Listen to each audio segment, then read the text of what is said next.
আসসালামু আলাইকুম রহমতুল্লাহি বারাকাতু। হাই বন্ধুরা, আমি জুনাইদ বেলডাঙ্গা সুইচ থেকে বলছি।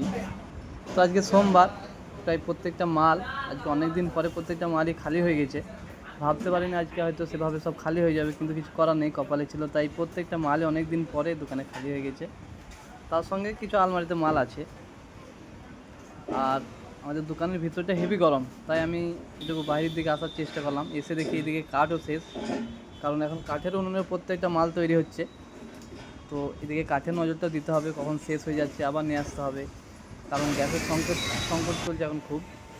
তাই বাইরের আবহাওয়াটা বেশ ভালো বিকেলের দিকে, আর আমাদের দোকানের ভিতরটা হেভি গরম, তাই একটু বাইরের দিকে বের হয়েছিলাম। তো আবার আমরা চলে এলাম ভিতরের দিকে। ভিতরে গিয়ে দেখতে দেখতে দেখি প্রত্যেকজন মিলে ফাঁকা সময়ে গল্প করছে, কেউ দাঁড়িয়ে আছে। তার সঙ্গে সঙ্গে আমাদের প্রদীপ চলে এলো, ব্রিটানিয়ার প্রত্যেকটা মাল দেয়। তো ও প্রত্যেক সাপ্তাহিক পেমেন্ট নেয়, তাই টাকা দিয়ে দিলাম। তার সঙ্গে কিছু অর্ডার দেওয়া ছিল, সেগুলো আস্তে আস্তে দিয়ে দিলাম। এরপর আমি ভিতর দিকে দেখি যে ভিতরে কি কাজ হচ্ছে না হচ্ছে। তো ভিতরে আমাদের রসগোল্লা শেষ হয়ে গেছে যেহেতু, তাই তারই কাজ চলছে এখন।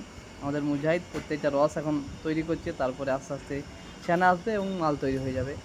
তো এখন কাঠের উনুনে প্রত্যেকটা জিনিস হচ্ছে, তাই অনেক সময় লাগছে। সময় লাগার সঙ্গে সঙ্গে খুব কষ্ট হচ্ছে প্রত্যেকজনে আমাদের, কারণ হেভি গরম হচ্ছে কাঠের উনুনে।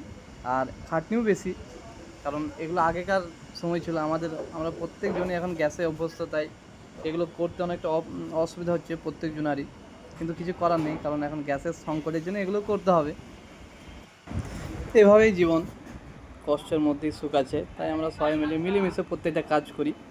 তো আবার আমরা দোকানে চলে এসে বসে আছি, ফাঁকা সময়ে প্রত্যেকজন মিলে বসে একটু গল্প আড্ডা, এভাবেই আজকের দিনটা পার হয়ে গেল।